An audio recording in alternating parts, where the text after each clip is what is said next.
Welcome to the Grad School Femtoring Podcast. This is Doctora Yvette Martinez-Vu, and I will be serving as your femtor, providing you with tips and tricks and everything else you need to know to get into graduate school. For the past 10 years, I've been helping undergraduate students get into top graduate programs in their field, and I'm really excited to share this information with you too.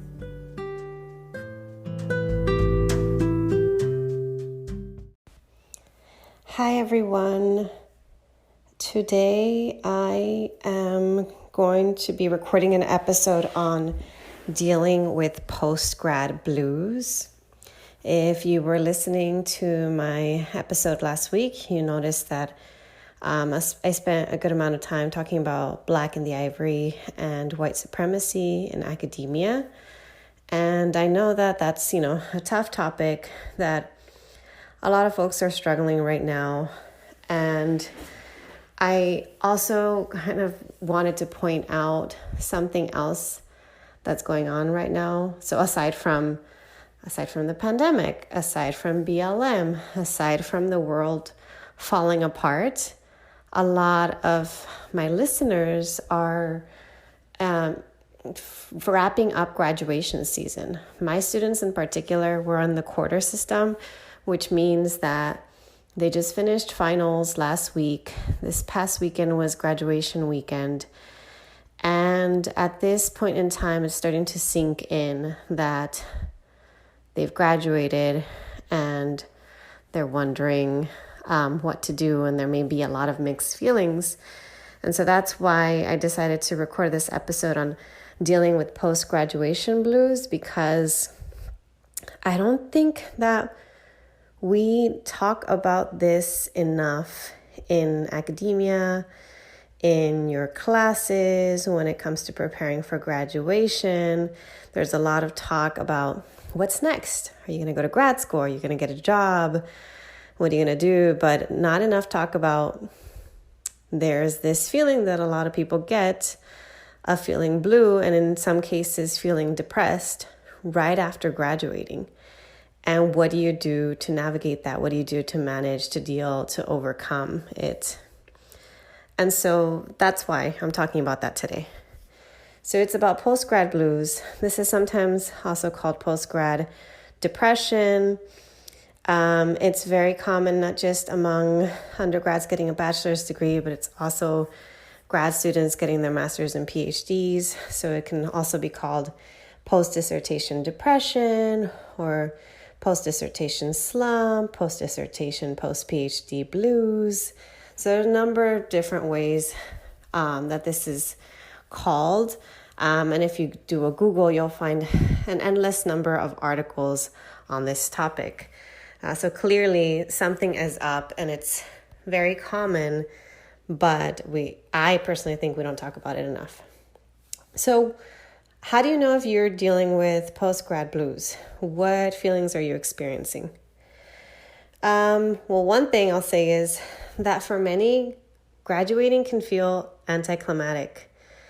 It's something you've been working on for many years, and then out of nowhere, you turn in your last assignment or you complete your last exam, and you think to yourself, that was it? I'm done? Am I really done?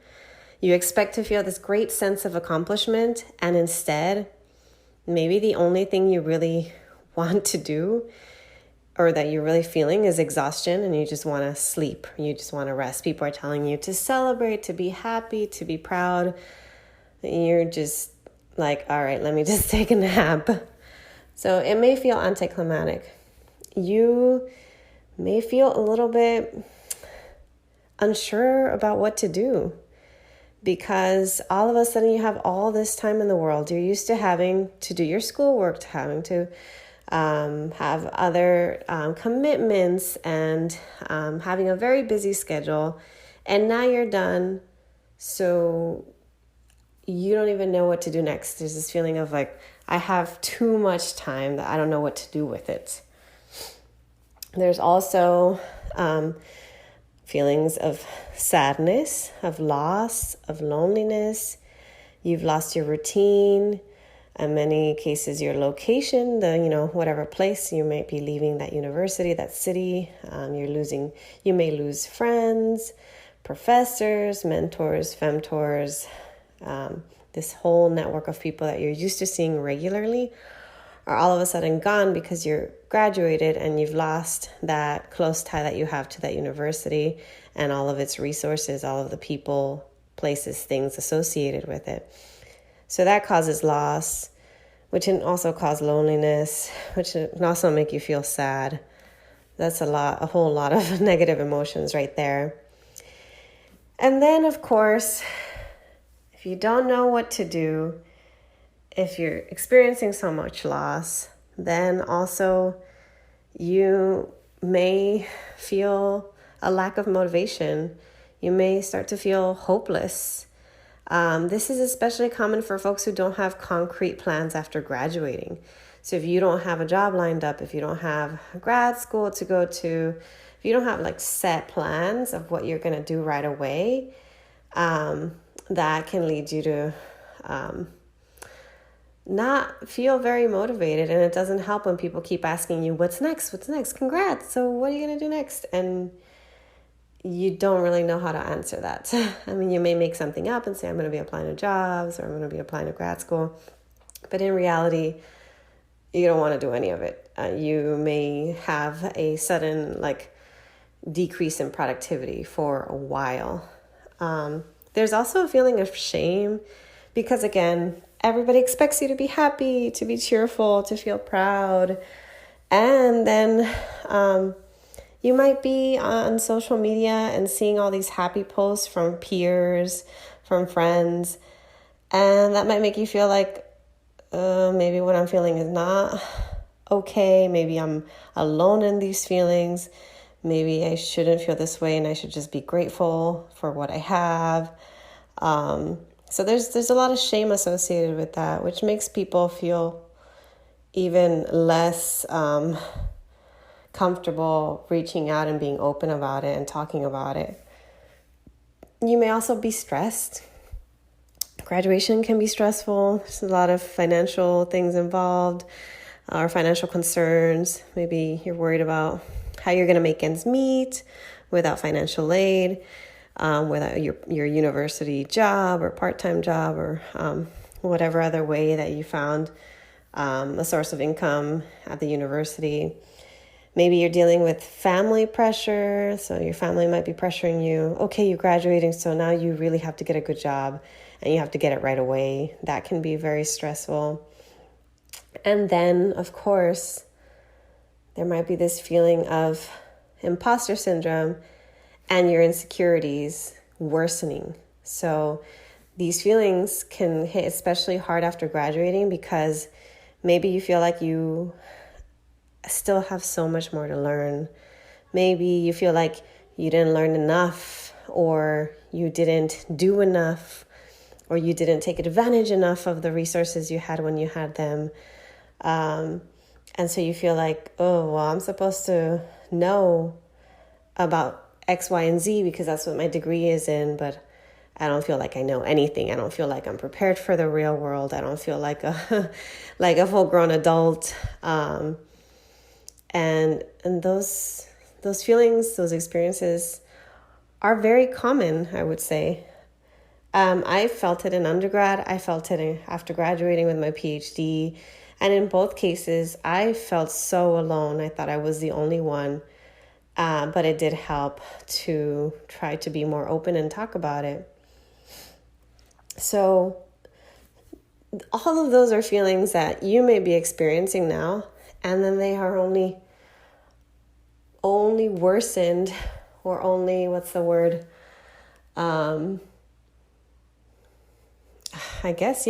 worsened by our current circumstances. So, if the pandemic is affecting you in a direct way, if BLM is affecting you in a direct way, if anything else that could be going on, whether, a lot of my students are, dealing with living in poverty, being food insecure, housing insecure. What else? They may be feeling, different forms of racism, sexism. So all of these things already take a toll on you, but then they're only making these feelings of the post-grad blues more intense. So they're intensifying them. So then what do you do? How do you cope? How do you manage? How do you deal?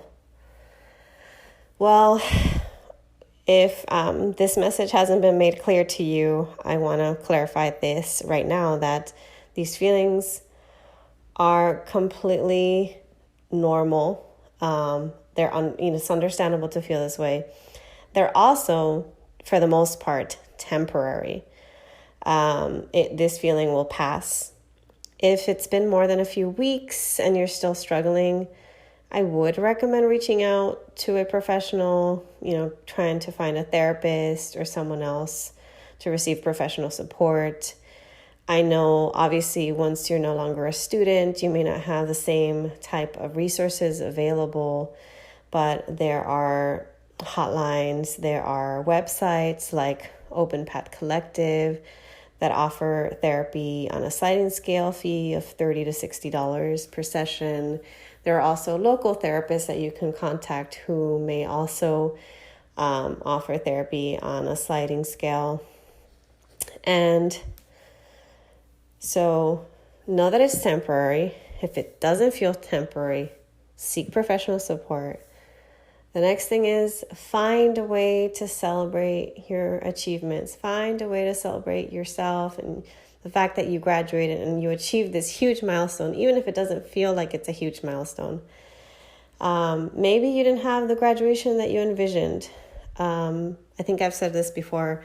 For my graduation, PhD graduation, I didn't get to get hooded. I didn't get to walk. I didn't get to attend any kind of ceremony because I got really sick. And I had to cancel on everything and everyone. And that really bummed me out. But there are other ways to celebrate. So maybe if you're not able to celebrate with your loved ones in a physical space, you can do something else. You can treat yourself to a nice meal. You can host a Zoom celebration. You can get a graduation photo shoot done, or you can get together in a safe, socially distanced way with a few loved ones. Or you could plan a bigger party for next year when you can gather more people in person. You can save up your money and do a big party later on. It's not too late to wait and celebrate later too. So celebrate, please do. You may not want to, you may not feel like it, but it'll feel better to be in community and to know that others are very proud of you and rooting you on and there to support you. And with that in mind, I recommend opening up to others, talking to loved ones, talking to peers, because you won't really be able to commiserate with others. You won't really be able to get help if nobody knows how you're feeling. It also helps to destigmatize this feeling if more people are open about it. And that was the one thing that got me really frustrated, is that I noticed that nobody was talking about it. And then once I opened my mouth and started telling people how I felt, all of a sudden they were saying, oh, me too. Oh, I thought I was the only one. Or, wow, I didn't realize that so many of us felt this way. And I'm just like, no, why couldn't we all just be a little more open to help each other out?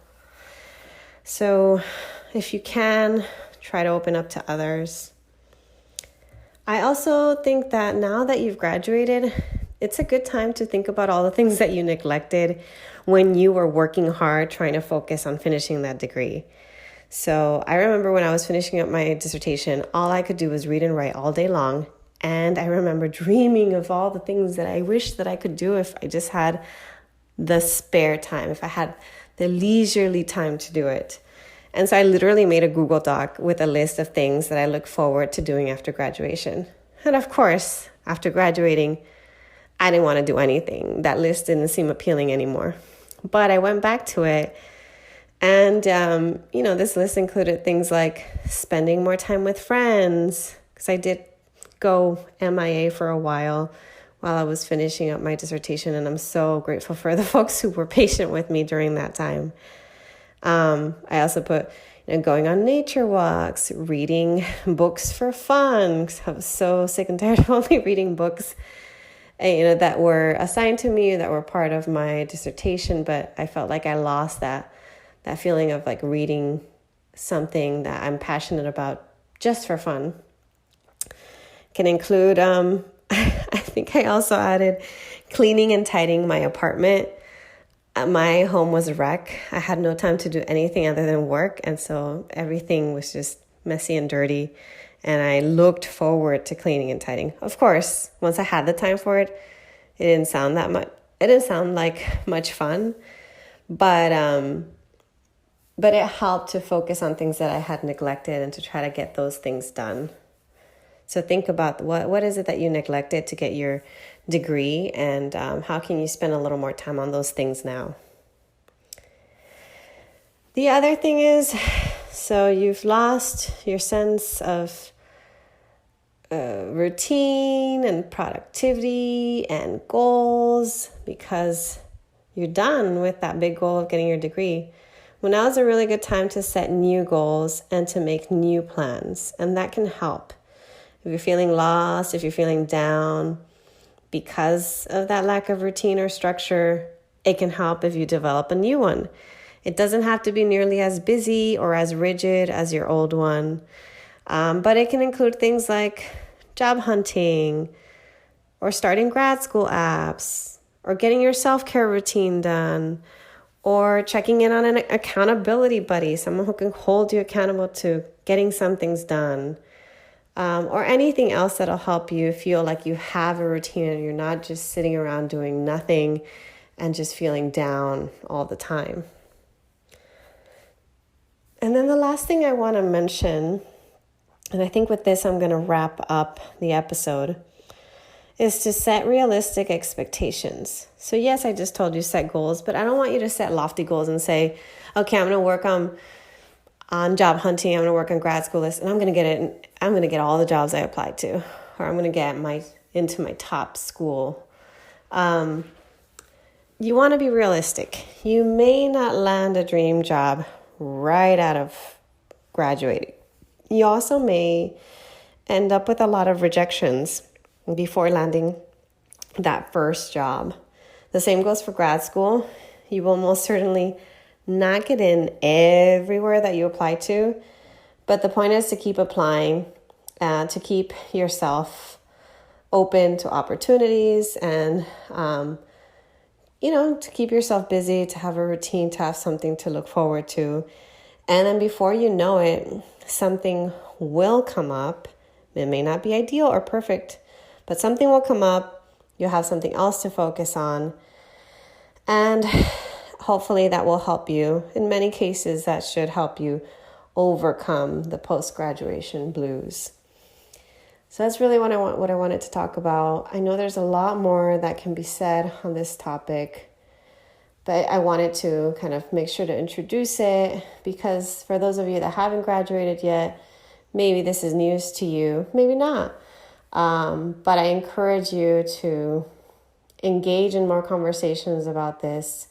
That way, if you know it's coming up, you can find ways to prepare for it and hopefully cope a little better. I know things are really hard right now for most of us, for many of us, and it's really hard to try to focus on being positive, to focus on being hopeful, and sometimes positivity can be toxic, but I do want to remind folks that there are ways to cope. There are ways to navigate. There are ways to overcome. And that's what I'm going to leave you with. So if you're feeling that way, please reach out for help and follow some of the advice that I gave you. And reach out to me too. I'm more than happy. I've already heard from a few folks, but I'm more than happy to respond back and provide advice if you reach out to me over email or over Instagram. All right, y'all, have a good rest of the week, and I'll talk to you all soon.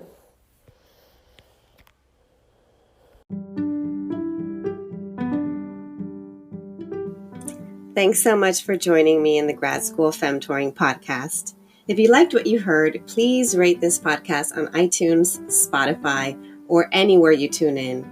You can also support the podcast by donating to my Patreon page, Anchor page, or Venmo account, which is at Grad School Femtoring.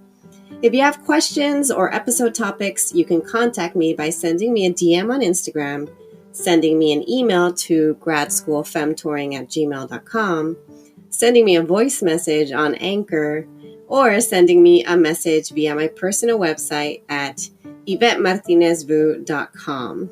Until next time.